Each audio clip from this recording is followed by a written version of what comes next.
Chapter 8. The Potions Master. There, look. Where? Next to the tall kid with the red hair. Wearing the glasses.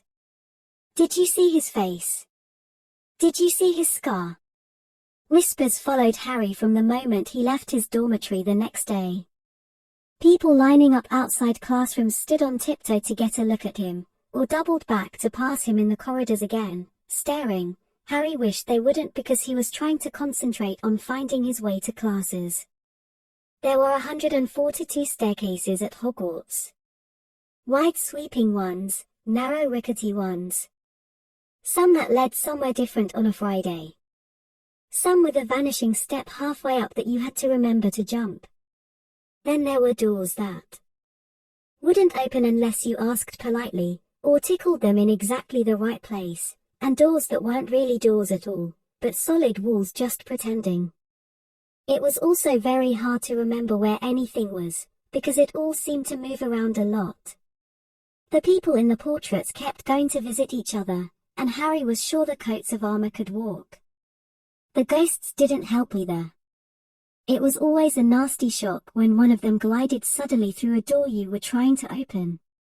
Nearly Headless Nick was always happy to point new Gryffindors in the right direction, but Peeves the Poltergeist was worth 2 locked doors and a trick staircase if you met him when you were late for class. He would drop waste paper baskets on your head, pull rugs from under your feet, pelt you with bits of chalk, or sneak up behind you, invisible, grab your nose, and screech, "Got your conch." Even worse than Peeves, if that was possible, was the caretaker. Argus Filch. Harry and Ron managed to get on the wrong side of him on their very first morning. Filch found them trying to force their way through a door that unluckily turned out to be the entrance to the out-of-bounds corridor on the 3rd floor. He wouldn't believe they were lost, was sure they were trying to break into it on purpose, and was threatening to lock them in the dungeons when they were rescued by Professor Quirrell, who was passing. Filch owned a cat called Mrs. Norris, a scrawny dust-colored creature with bulging lamp-like eyes just like Filch's. She patrolled the corridors alone. Break a rule in front of her, put just one toe out of line, and she'd whisk off for Filch, who'd appear, wheezing, 2 seconds later. Filch knew the secret passageways of the school better than anyone, except perhaps the Weasley twins, and could pop up as suddenly as any of the ghosts. The students all hated him, and it was the dearest ambition of many to give Mrs. Norris a good kick. And then, once you had managed to find them, there were the classes themselves. There was a lot more to magic, as Harry quickly found out, than waving your wand and saying a few funny words. They had to study the night skies through their telescopes every Wednesday at midnight and learn the names of different stars and the movements of the planets.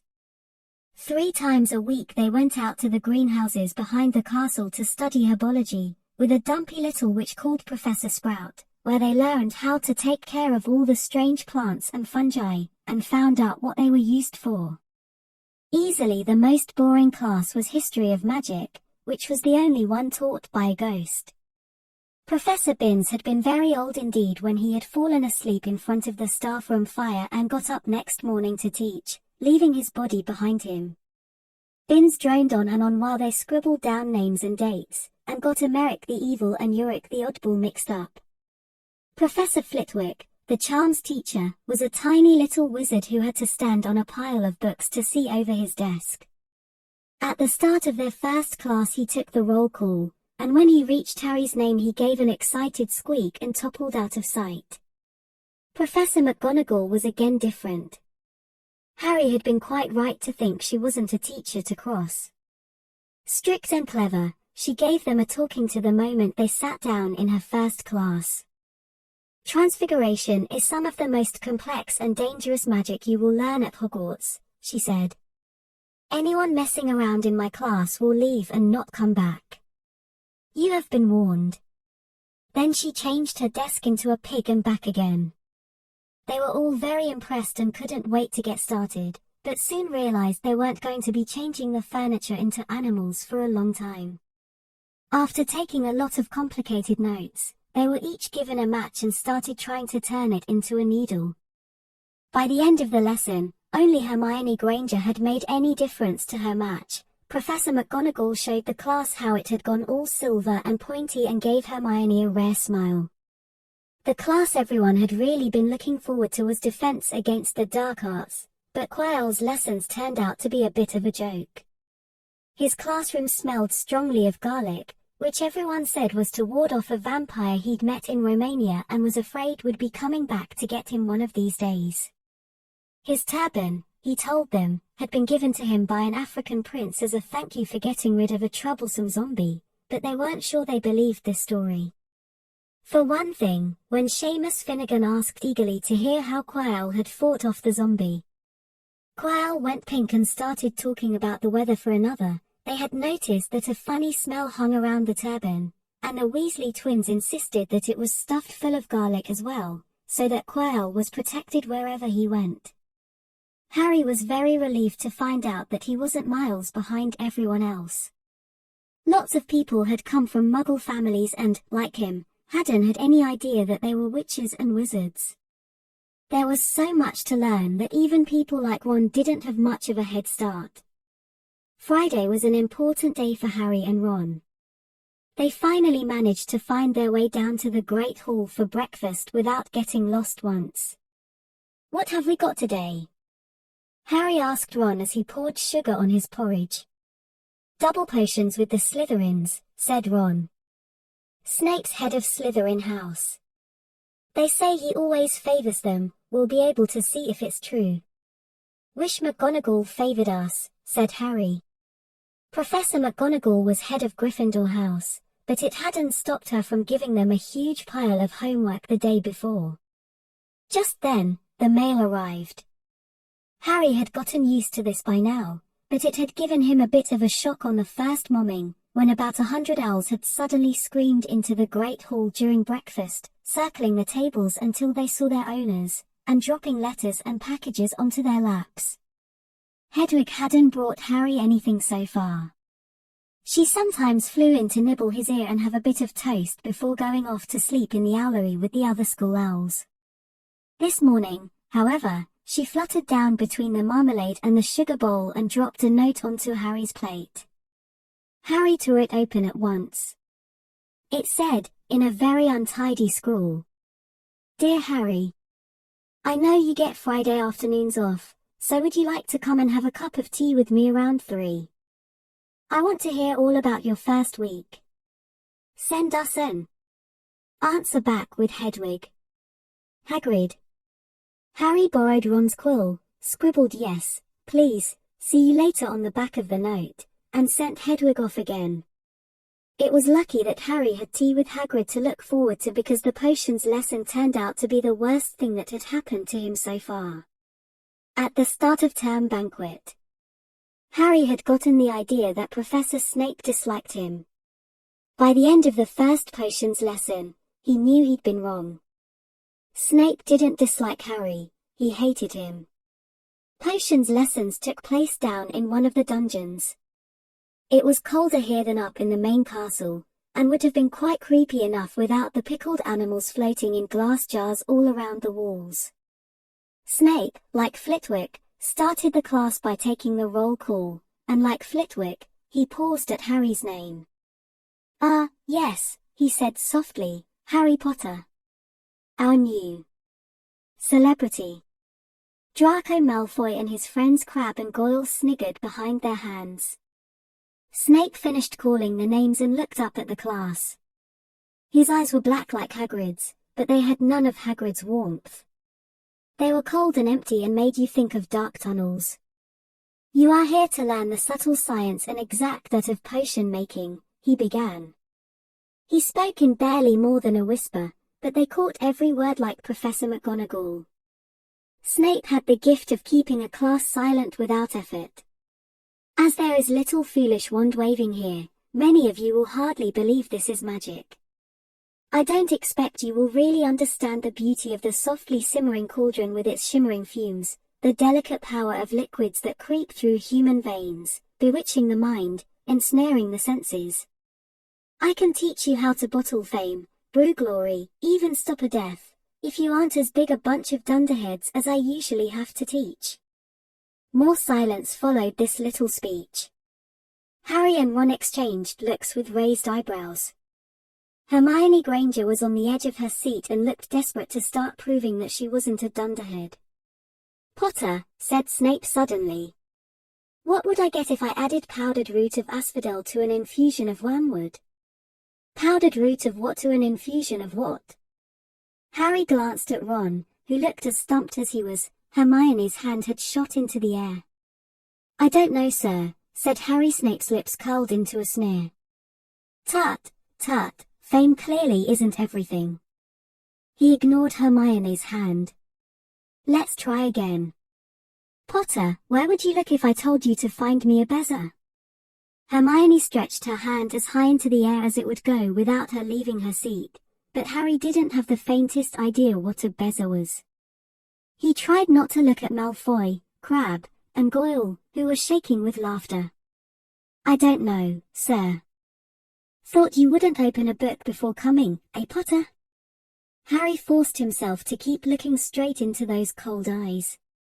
He had looked through his books at the Dursleys, but did Snape expect him to remember everything in 1,000 magical herbs and fungi? Snape was still ignoring Hermione's quivering hand. "What is the difference, Potter, between monkshood and wolfsbane?" At this, Hermione stood up, her hand stretching toward the dungeon ceiling. "I don't know," said Harry quietly. "I think Hermione does though. Why don't you try her?" A few people laughed. Harry caught Seamus's eye and Seamus winked. Snape, however, was not pleased. "Sit down," he snapped at Hermione. "For your information, Potter, asphodel and wormwood make a sleeping potion so powerful it is known as the draught of living death. A bezer is a stone taken from the stomach of a goat and it will save you from most poisons. As for monkshood and wolfsbane, they are the same plant, which also goes by the name of aconite." "Well, why aren't you all copying that down?" There was a sudden rummaging for quills and parchment. Over the noise, Snape said, "And a point will be taken from Gryffindor House for your check, Potter." Things didn't improve for the Gryffindors as the potions lesson continued. Snape put them all into pairs and set them to mixing up a simple potion to cure boils. He swept around in his long black cloak, watching them weigh dried nettles and crush snake fangs, criticizing almost everyone except Malfoy, whom he seemed to like. He was just telling everyone to look at the perfect way Malfoy had stewed his horned slugs when clouds of acid green smoke and a loud hissing filled the dungeon. Neville had somehow managed to melt Seamus's cauldron into a twisted blob, and their potion was seeping across the stone floor, burning holes in people's shoes. Within seconds, the whole class was standing on their stools while Neville, who had been drenched in the potion when the cauldron collapsed, moaned in pain as angry red boils sprang up all over his arms and legs. "Idiot boy," snarled Snape, clearing the spilled potion away with one wave of his wand. "I suppose you added the porcupine quills before taking the cauldron off the fire?" Neville whimpered as boils started to pop up all over his nose. "Take him up to the hospital wing," Snape spat at Seamus. Then he rounded on Harry and Ron, who had been working next to Neville. "You, Potter, why didn't you tell him not to add the quills? Thought he'd make you look good if he got it wrong, did you? That's another point you've lost for Gryffindor." This was so unfair that Harry opened his mouth to argue, but Ron kicked him behind their cauldron. "Don't push it," he muttered. "I've heard Snape can turn very nasty." As they climbed the steps out of the dungeon an hour later, Harry's mind was racing and his spirits were low. He'd lost 2 points for Gryffindor in his very first week. Why did Snape hate him so much? "Cheer up," said Ron. "Snape's always taking points off Fred and George. Can I come and meet Hagrid with you?" At 5 to 3 they left the castle and made their way across the grounds. Hagrid lived in a small wooden house on the edge of the Forbidden Forest. A crossbow and a pair of galoshes were outside the front door. When Harry knocked they heard a frantic scrabbling from inside and several booming barks. Then Hagrid's voice rang out, saying, "Back, Fang! Back!" Hagrid's big, hairy face appeared in the crack as he pulled the door open. "Hang on," he said. "Back Fang." He let them in, struggling to keep a hold on the collar of an enormous black boathound. There was only one room inside. Hams and pheasants were hanging from the ceiling, a copper kettle was boiling on the open fire, and in the corner stood a massive bed with a patchwork quilt over it. "Make yourselves at home," said Hagrid, letting go of Fang, who bounded straight at Ron and started licking his ears. Like Hagrid, Fang was clearly not as fierce as he looked. "This is Ron," Harry told Hagrid, who was pouring boiling water into a large teapot and putting rock cakes onto a plate. "Another Weasley, eh?" said Hagrid, glancing at Ron's freckles. "I spent half me life chasing your twin brothers away from the forest." The rock cakes were shapeless lumps with raisins that almost broke their teeth, but Harry and Ron pretended to be enjoying them as they told Hagrid all about their first lessons. Fang rested his head on Harry's knee and drooled all over his robes. Harry and Ron were delighted to hear Hagrid call Filch that old git. "And as for that cat, Mrs. Norris, I'd like to introduce her to Fang sometime. Do you know, every time I go up to the school, she follows me everywhere. Can't get rid of her, Filch puts her up to it." Harry told Hagrid about Snape's lesson. Hagrid, like Ron, told Harry not to worry about it, that Snape liked hardly any of the students. "But he seemed to really hate me." "Rubbish," said Hagrid. "Why should he?" Yet Harry couldn't help thinking that Hagrid didn't quite meet his eyes when he said that. "How's your brother Charlie?" Hagrid asked Ron. "I liked him a lot, great with animals." Harry wondered if Hagrid had changed the subject on purpose. While Ron told Hagrid all about Charlie's work with dragons, Harry picked up a piece of paper that was lying on the table under the tea cozy. It was a cutting from the Daily Prophet. Gringotts break-in latest. Investigations continue into the break-in at Gringotts on the 31st of July, widely believed to be the work of dark wizards or witches unknown. Gringotts goblins today insisted that nothing had been taken. The vault that was searched had in fact been emptied the same day. But we're not telling you what was in there, so keep your noses out if you know what's good. "For you," said a Gringotts spokesgoblin this afternoon. Harry remembered Ron telling him on the train that someone had tried to rob Gringotts, but Ron hadn't mentioned the date.